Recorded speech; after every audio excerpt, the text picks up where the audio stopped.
This phone call was made on Sunday the 8th of April from Buladega in Isiolo town. The man with his back to this hidden camera is an operative believed to be working for the Al-Shabaab here in Kenya. His name, we're told, is Osman Haji. Hello. Salaam alaikum. He's communicating with one of his agents. We were able to ascertain the agent's first name, Omar. But the content of their conversation is spine-chilling. The items he's referring to are these. What our sources tell us is a landmine, 2 homemade explosive packages, and 2 receptacles. We show the video to security analyst Simio Werunga, and he's quickly able to identify each item and its use. Although it looks rusted and the old type, but it's a vehicular landmine.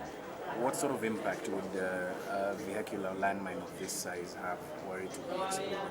Normally when we talk about a military vehicular landmine, we are looking at a device that is capable of exploding and in the process causing damage to a 5-ton truck.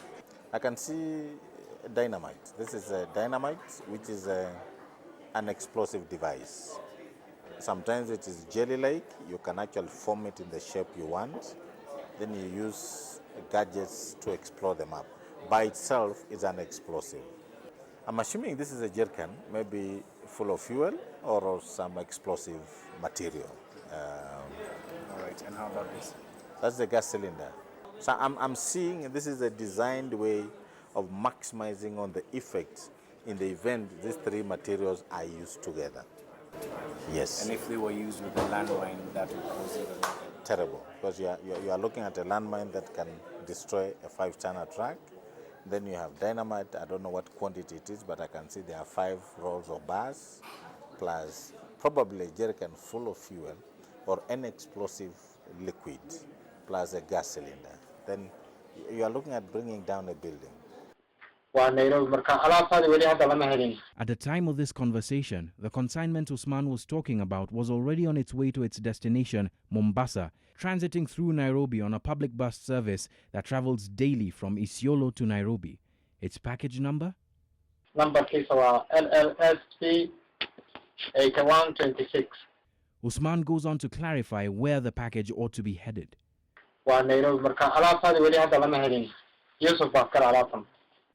Usman assures Omar that he'll be tracking the package carefully.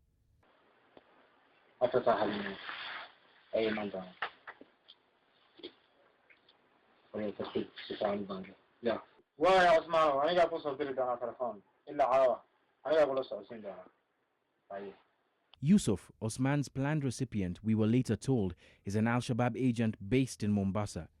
We were unable to ascertain where exactly in the coastal town he is. After speaking with Omar, Usman calls Yusuf. Hello. Yusuf.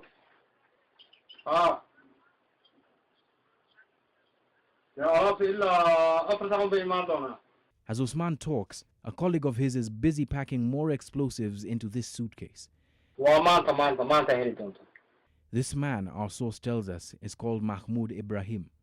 Yusuf's conversation concludes and they both head to Isiolo town center. Usman then takes the package out of the car and heads off to make sure that the package gets into the bus.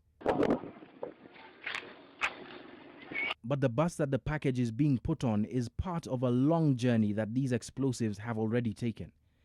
The explosive materials are procured from Somalia and make their way to Wajir via a private vehicle or a number of private vehicles.